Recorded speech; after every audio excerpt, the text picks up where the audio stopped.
Assalamualaikum warahmatullahi wabarakatuh. Alhamdulillahillazi arsala rasulahu bil huda wa dinil haqq liyuzhirahu 'alad dini kullih wa kafa billahi shahida. Ashhadu an la ilaha illallah wahdahu la syarikalah wa ashhadu anna Muhammadan abduhu wa rasulullah nabiyya ba'da. A'udzu billahi minasy syaithanir rajim. Wa qala Musa Rabbana innaka ataita fir'aun wa mala'ahu zinatan wa amwalan fil hayatid dunya Rabbana liyudillu an sabilik Rabbana tu'mis ala amwalihim wasdud ala qulubihim fala yu'minu hatta yarawul azabal alim. Qala qad ajib da'watukuma fastaqima wa la tattabi'ani sabilal ladzina la ya'lamun. Al-Quran surat 10, Quran surat Yunus ayat 88 sampai 89. Bapak Ibu para jemaah yang dirahmati oleh Allah, pada hari ini secara penanggalan kalender hijrah kita sudah berada pada tanggal 20 Muharram 1447 Hijrah. Artinya sudah 20 hari dengan hari ini kita berada di bulan Muharram tahun 1447 Hijrah. Ayat yang kita kutip tadi menjadikan landasan kuliah zuhur kita pada kesempatan ini, yakni Quran surat 10, Quran surat Yunus ayat 88 sampai 89. Doa Nabi Musa, doa rakyat yang terluka. Bapak Ibu para jemaah yang dirahmati oleh Allah, dua ayat Al-Quran yang tadi kita bacakan ini semestinya adalah jadi suluh bagi kita kaum yang tertindas, bukan sekedar kisah masa lalu, tapi panduan hidup. Bahkan tak berlebihan bila ini disebut ini adalah strategi langit untuk perjuangan di bumi. Ketika Nabi Musa berdoa kepada Allah dan Musa berkata, "Ya Tuhan kami, Engkau telah memberikan kepada Fir'aun dan para pemuka kaumnya perhiasan dan harta kekayaan dari kehidupan dunia. Ya Tuhan kami, akibatnya mereka menyesatkan manusia dari jalan-Mu. Ya Tuhan kami, binasakanlah harta mereka dan kuncilah hati mereka, agar mereka tidak beriman sampai melihat azab yang pedih." Allah berfirman, doa kalian berdua telah dikabulkan, maka tetaplah kalian berdua di jalan yang lurus dan jangan ikuti jalan orang-orang yang tidak mengetahui. Bapak Ibu para jemaah yang dirahmati oleh Allah, dua ayat ini bukan kisah klasik Musa alaihissalam dan Fir'aun. Ini adalah api bara api yang bisa adalah membakar semangat rakyat yang sudah lama digilas kekuasaan. Ini adalah doa daripada Nabi Musa setelah perjuangan panjangnya ditolak mentah-mentah oleh Fir'aun.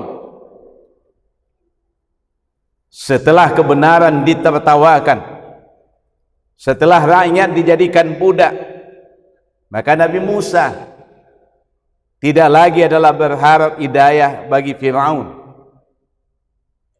Maka Nabi Musa tahu bahwasanya Fir'aun bukan cuma sesat, tetapi juga adalah menyesatkan. Maka ini adalah doa kehancuran.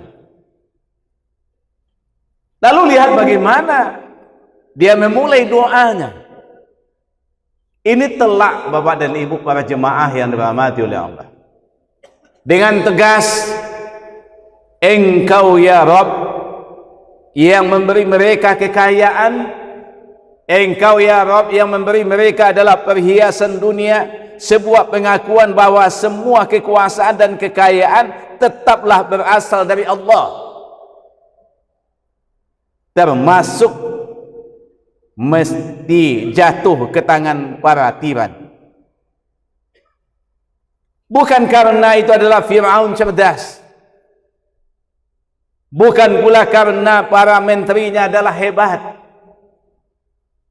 tapi karena Allah membiarkan mereka kaya untuk diuji apakah mereka itu bersyukur ataupun adalah kufur. Ternyata mereka itu adalah memilih daripada kufur. Maka Nabi Musa pun adalah memohon kepada Allah, hancurkanlah harta mereka itu, kuncilah hati mereka. Ini bukan doa ringan Bapak dan Ibu para jemaah yang dirahmati oleh Allah. Kalau kita ingin mentadabburkan ayat ini doanya tidak radikal. Ini doa Nabi Musa, Pak.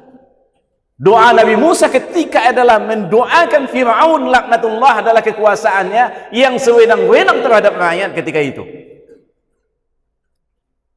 Hancurkanlah harta mereka, kuncilah hati mereka.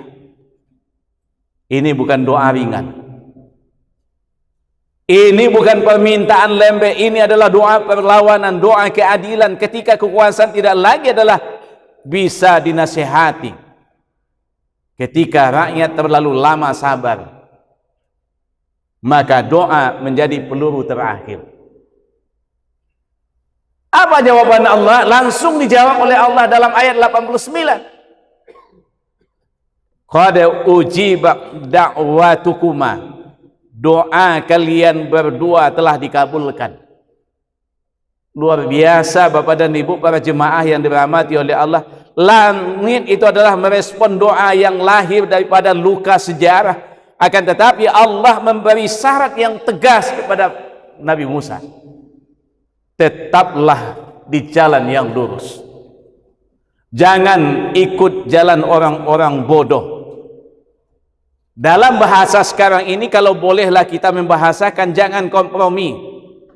Jangan pula jadi penjilat. Jangan pula adalah ikut-ikutan justifikasi kezaliman.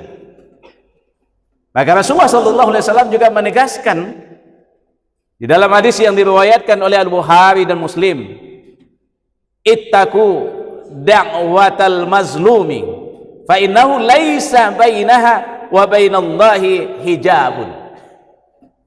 Takutlah kalian itu terhadap doa orang yang dizalimi, karena tidak ada penghalang antara doanya dengan Allah. Maka kalau orang sudah dizalimi kemudian berdoa kepada Allah, pintu langit dibukakan oleh Allah, karena doa mereka tidak terbatas, tidak ada terhalang.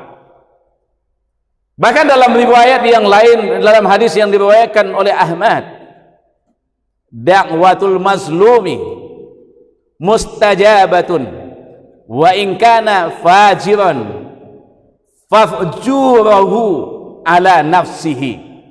Doa orang yang teraniaya dikabulkan walau dia adalah fasik. Karena kefasikannya itu urusan dia dengan Allah. Orang fasik pun kalau dia teraniaya, dia berdoa kepada Allah, didengar doanya oleh Allah. Akan tetapi perilaku kefasikannya itu adalah urusannya dengan Allah. Coba bayangkan dahsyatnya doa.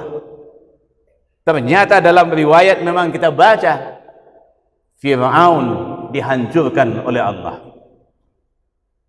Para ulama pun juga sepaham kalau kita membaca. Imam Al-Qurtubi menyatakan doa Nabi Musa ini adalah dalil bolehnya mendoakan kehancuran penguasa yang zalim, yang melampaui batas. Bahkan Ibnul Al-Jauzi bahkan dia menyebutkan juga, jika dakwah tidak lagi mempan dan penguasa jadi pelindung kezaliman, maka doa kehancuran adalah bentuk jihad. Maka kalau hari ini ada masyarakat yang teraniaya, kemudian berdoa kepada Allah, kemudian doanya dikabulkan oleh Allah, didengar oleh Allah, siap-siap orang-orang yang menzalimi tadi akan dapat laknat dari Allah. Siap-siap orang yang menzalimi tadi akan diberikan kehancuran oleh Allah. Tentu saja kita terhindar dari ini semua. Janganlah kategorinya kita yang hadir dalam masjid saat ini, kita termasuk kategori orang-orang yang menzalimi. Tapi kalau kita termasuk orang-orang yang menzalimi, kita bertobat kepada Allah, kita mohon ampun kepada Allah, kita memaafkan kesalahan orang itu. Kalau seandainya kita berada di posisi menzalimi, tapi kalau seandainya kita adalah berada di posisi yang dizalimi, kita berdoa kepada Allah, ya Allah, hancurkanlah orang-orang yang zalim itu ya Allah.